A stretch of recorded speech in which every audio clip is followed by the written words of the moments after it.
पहले तो अथॉरिटीज को लगा कि इस शिप को सुइज कैनाल से निकालना कोई रॉकेट साइंस नहीं है। 2-4 टग बोट्स की मदद से सुइज कैनाल की ट्रैफिक को चंद घंटों में ही बहाल किया जा सकता है।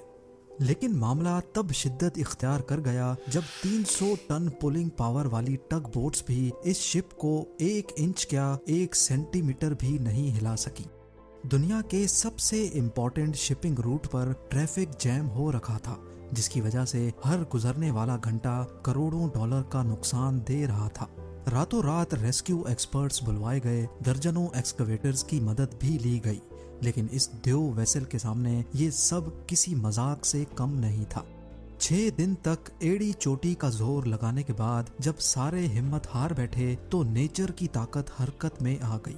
जी हाँ, दुनिया की सबसे बड़ी एवर गिवन शिप को जिस कुदरती ताकत ने फंसाया था उसी ने उसको निकाल लिया। लेकिन आखिर कैसे? इन 23 मार्च 2021 को सारी दुनिया की हेडलाइंस में ये कार्गो वेसल दिखाई जा रही थी। 20,000 कंटेनर से भरी ever given cargo ship Swiss canal में ऐसी फंसी कि इसने दोनों तरफा ट्रैफिक को जैम कर दिया। कार्गो शिप्स के किसी भी वजह से ग्राउंड हो जाने में वैसे तो कोई नई बात नहीं है, लेकिन स्पेसिफिकली सुइज कैनाल में फंस जाना इस खबर को तमाम न्यूज चैनल्स की हेडलाइन में ले आया। जैसा कि आपको मालूम है कि सुइज कैनाल इंसान का बनाया हुआ 193 किलोमीटर लंबा और 200 मीटर चौड़ा कैनाल है, जो शिपिंग इंडस्ट्री के लिए किसी अनमोल तोहफे से कम नहीं है। ईस्टर्न कंट्रीज से कार्गो शिप जो पहले अफ्रीकन कॉन्टिनेंट से घूमकर यूरोप जाती थी, वो अब सुइज कैनाल को इस्तेमाल करके ना सिर्फ अपना वक्त बचाती हैं, बल्कि इनको फ्यूल में भी खासी बचत होती है। इसी तरह ईस्टर्न यूएसए और कनाडा से एशिया जाने वाली वेसल्स भी इसी सुइज कैनाल का फायदा उठाती हैं। घूम फिर कर बात सिर्फ ये है कि पूरी दुनिया का साजो सामान इसी सुइज कैनाल के थ्रू इधर से उधर होता है, और यही इसकी इम्पोर्टेंस की सबसे बड़ी वजह है। एवर गिवन शिप का यहाँ फंस जाना कई सवालात खड़े कर रहा था, जिसको हर न्यूज चैनल पे डिस्कस किया जाने लगा। सबको यही जानना था कि इतनी बड़ी शिप आखिर यहाँ फंसी तो फंसी कैसे, और अगर इसको चंद घंटों में नहीं निकाला गया तो पूरी दुनिया के सप्लाई चेन नेटवर्क पे क्या क्या असरात पड़ सकते हैं। एवर गिवन की लंबाई 400 मीटर्स है, जिसमें 20,000 फुली लोडेड कंटेनर्स मौजूद हैं।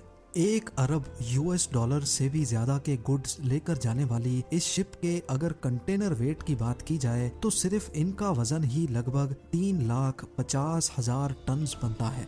ये इतना ही है जितना बोइंग 747 जैसे 2000 एयरक्राफ्ट्स का वजन इकट्ठा कर लिया जाए। याद रहे कि इसमें शिप का अपना लोड शामिल नहीं है। सुइज कैनाल जो ज्यादा डीप भी नहीं है, इसमें से गुजरते वक्त शिप्स अपने आप को सेंटर में रखती हैं, जहां पानी साइड्स के मुकाबले में थोड़ा ज्यादा गहरा है। एवर गिवन जिसने अपना सफर शेंजन से स्टार्ट किया था, उसको चंद हफ्तों के बाद नीदरलैंड्स के शहर रॉटरडैम पहुंचना था।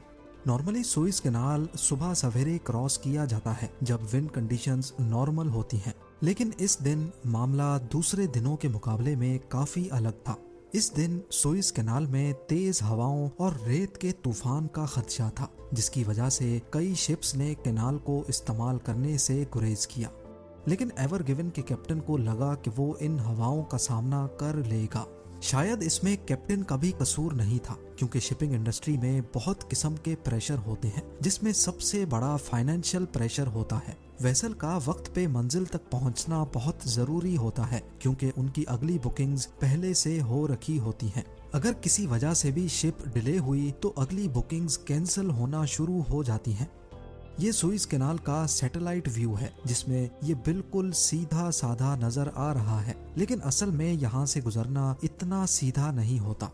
सुबह को 7 बजे जैसे ही कैप्टन ने शिप को कैनाल में एंटर किया तो साइड से तेज हवाएं शुरू हो गई। ये इतनी तेज भी नहीं थी कि जिससे कैप्टन घबरा जाए, क्योंकि ओशंस में शिप्स को नॉर्मली कई खौफनाक तूफानों का सामना भी करना पड़ता है, पर क्योंकि सुइज में शिप्स के पास स्पेस कम होती है, इसी वजह से यहाँ तेज हवाएं मैटर करती हैं। बड़ी बड़ी कार्गो वेसल्स में सिर्फ एक मसला होता है कि ये इतना जल्दी लेफ्ट राइट टर्न नहीं ले सकती। उसके लिए जरूरी होता है कि शिप की स्पीड तेज हो। जितनी ज्यादा शिप की स्पीड होगी, उतना ज्यादा उसको कंट्रोल करना आसान होता है।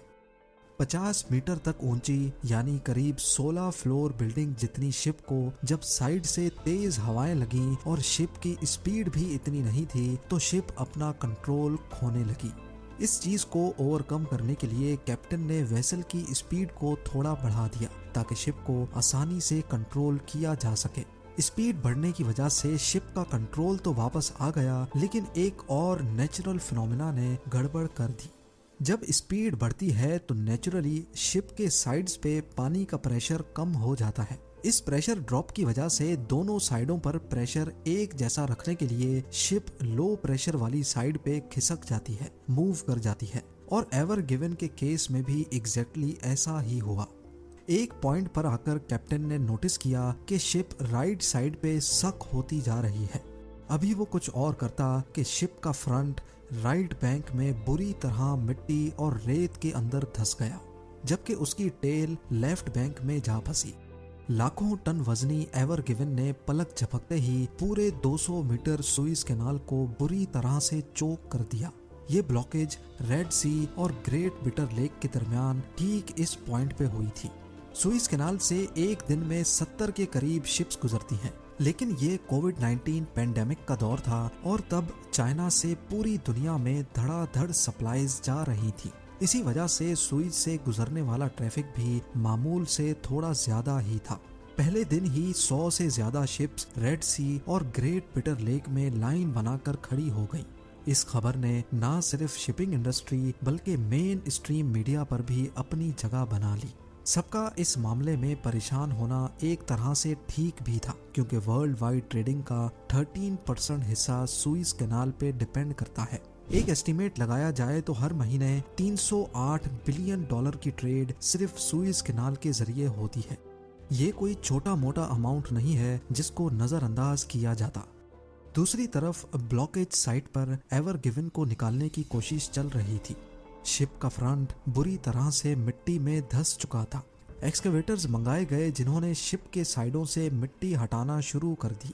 इस देव के सामने छोटे छोटे एक्सकेवेटर्स किसी मजाक से कम नहीं लग रहे थे। 6 दिन तक कोशिश करने के बाद भी कोई उम्मीद नजर नहीं आई। इस वक्त 450 वेसल्स सिर्फ इस मसले की वजह से रेड सी में स्टक होकर खड़ी थी। जब कैनाल अथॉरिटीज और शिप ओनर पे इंटरनेशनल प्रेशर बहुत ज्यादा बढ़ गया तो उन्होंने शिप को अनलोड करने का फैसला किया, क्योंकि इसके अलावा इनके पास कोई ऑप्शन नहीं बचा था। उनका ख्याल था कि शिप का वेट कम किया जाएगा तो शायद उसको निकालने में आसानी हो, लेकिन शिप को अनलोड करना एक ऐसा टास्क है कि जिसमें मजीद 10 से 15 दिन लग जाते। अभी ये गहमा गहमी चल ही रही थी कि नेचर की ताकत हरकत में आ गई। 28 मार्च को सुपर मून एक्सपेक्टेड था और ये सबको पता है कि फुल मून पे टाइड्स बहुत ऊंची हो जाती हैं, जिसकी वजह से समंदर में पानी का लेवल भी बढ़ जाता है। सुपर मून की वजह से जब सुइज कैनाल में पानी का लेवल बढ़ा तो ऑटोमेटिकली शिप ऊपर की तरफ उठ गई। इतनी उठ गई कि एटलीस्ट अब उसको 2 टग बोट्स ने आसानी से बाहर खींच निकाला। एवर गिवन का खुशकिस्मती से निकल जाना पूरी दुनिया के लिए एक शानदार लम्हा था। टग बोट्स और ड्रेजर्स ने इसको सेलिब्रेट करने के लिए फॉग हॉर्न्स बजाना शुरू कर दिए। 6 दिन तक सुइज कैनाल बंद रहने की वजह से स्टेक होल्डर्स को $57 बिलियन का नुकसान उठाना पड़ा। ब्लॉकेज खुलने के बाद भी दूसरी फंसी हुई शिप्स को निकलने में अगला पूरा हफ्ता लग गया।